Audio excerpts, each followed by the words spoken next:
Hello and welcome to the latest edition of Baskerville Drummond at Home.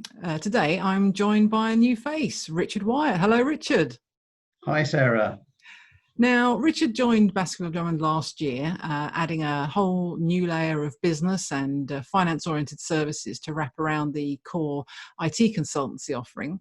Today, we're going to run through those services and talk in more detail about one of them in particular, that's proving very popular, which is the virtual finance director. But Richard, before we launch into what you do, shall we do the who you are and how did you get here bit? So a quick career recap, if you will. Yes, well, okay, well, I'll try and keep it reasonably brief. I've been advising law firms since 1982, believe it or not, was the very first law firm I ever went to. And I worked trained as a chartered accountant and specialised in dealing with law firms for many years. And then in about 2004, I decided I wanted to, rather than advise firms working for a firm of chartered accountants, I wanted to go and help run a firm. Since then, I've been finance director of 3 different law firms. And I've also spent time as a consultant and also co-written a book on the reporting and management of law firms. Co-wrote that with a guy called Peter Scott, who many people will have heard of. And yeah, it's been very successful. So been around the block a fair while. Excellent. So we can trust what you're about to say. So we hope so. Now, there are quite a lot of offerings in your kit bag, as it were. Do you just want to sort of run through the main ones for us through the sort of prism of why a law firm would want to take them? Yeah, I mean, a lot of these things are things that most law firms will have, or they will know that they ought to have. So there are things like good management accounts and management reporting. They may be slightly different, those two things. So management accounts may just be the numbers, i.e. the income and expenditure of the business, but there are other reporting is also equally important, if not more important. So things like whether you're opening new matters or not, whether you're recording more time or not, against your clients. Is the demand for your work going up or down? Those things tell you. So if you're opening more and more matters month on month, year on year, then obviously your workload should be going up. So those types of things are, and then of course the reporting on them can be just very quick and easy, very simplistic, like a quick chart showing things in a graph form, or it could be a written report or whatever. So that's the one thing. So it's management accounting, reporting, and that's hugely important because it reveals things for a lot of law firms. Some just don't often realize. They don't see whether they'll look at figures from 1 week to another or 1 month to another, but unless you see the longer term trends, you may or may not realize what's happening to your business. And what you do need to know is what are the longer term trends in a business. That's really important. Okay. So that's one area that we focus on. Sort of thing. You've also got the things like where you've got partner reward schemes, because partner reward schemes is something that you need to set up carefully, because clearly you need to ensure that the owners of the business are getting a fair reward for the input that they make. Now, the input that they make is partly financial, partly business management, and partly work, if you like, for the work done. So it's a curious environment, really, working in a law firm, because you get people who are managing the business who also work in the business, doing the day job. It's rather like having I wouldn't say it's quite like a John Lewis arrangement, but you've got people who are rewarded when they're working on the shop floor, but they're also owners of the business and managing the business. So you've got, any reward scheme needs to reflect how well they do those things. And the biggest area of management is really managing the other people in the teams and the other parts of the firm. That mainly being lawyers, not all of them, but mainly, can be quite challenging people to manage, because lawyers are trained to be to argue, and they're trained to argue about the rights and wrongs of everything, and that's as it should be. But it does mean that they will also be very careful about the way they're managed, because they tend to see that everything needs to be done in a very sort of legalistic way, and they can be quite difficult sometimes. So you need to have management that's quite skilled, and that's where the reward scheme needs to reflect how skilled people are and what the outcomes are.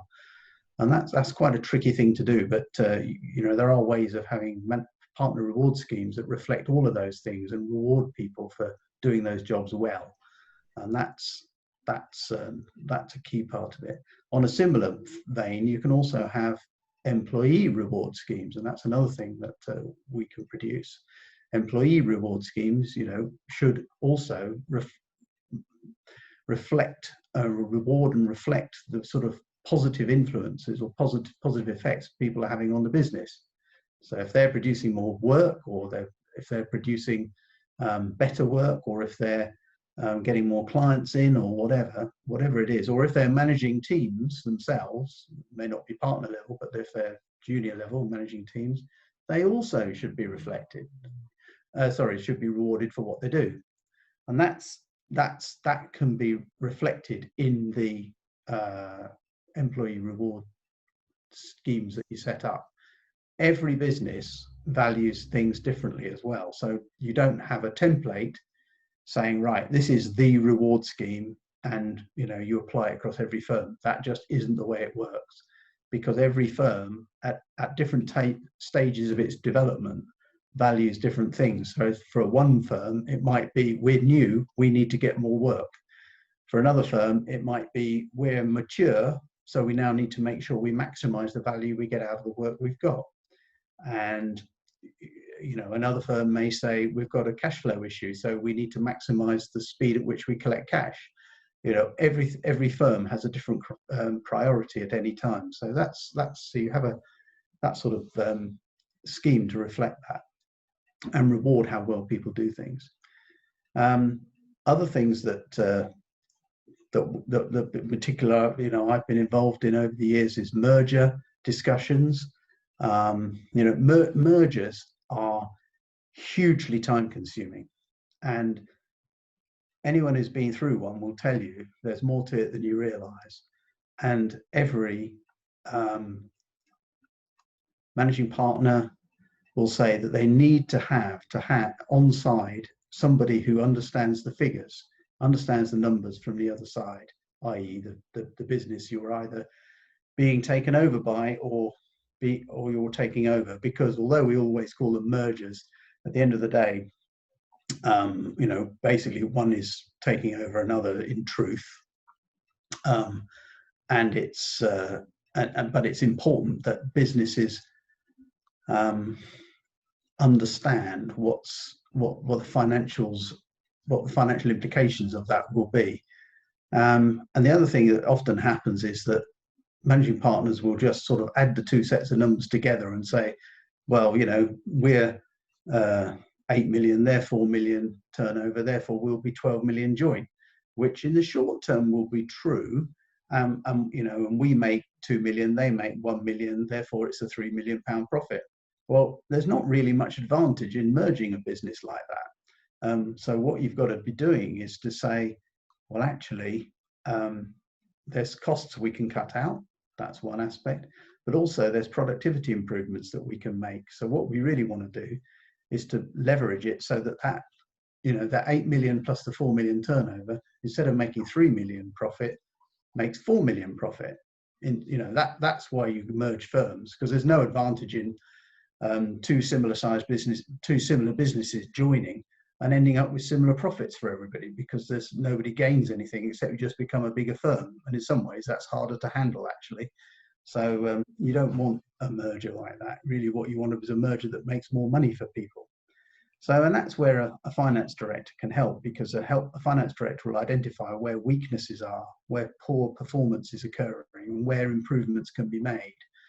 And also, in practical terms, there are dozens, if not hundreds, of small contracts that need to be renegotiated, or what's called novated, i.e. transferred to the new business.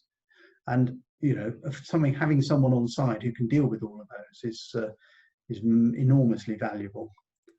So those are the key things, I think. Those are the key things that we can do. There's plenty more, but those are probably the key ones. Okay. I mean, yeah. Is there a reason why the virtual finance director concept is taking off as it has been? Yeah. Well, this has been really interesting, because this is reflecting what's been going on in lots of businesses, but in particular in law firms and other professional services over the last 15, 20 years. There's been a gradual change so that people don't employ full-time professional staff anymore. And the reason they don't is largely because you don't need them 24/7.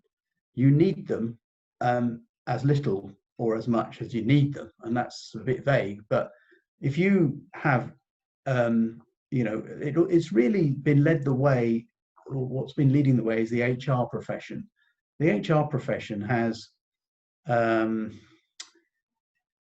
are lots and lots of HR managers and HR directors who work part-time, but the businesses they serve are getting perfect service from them. They get as much services from them as they need, and that has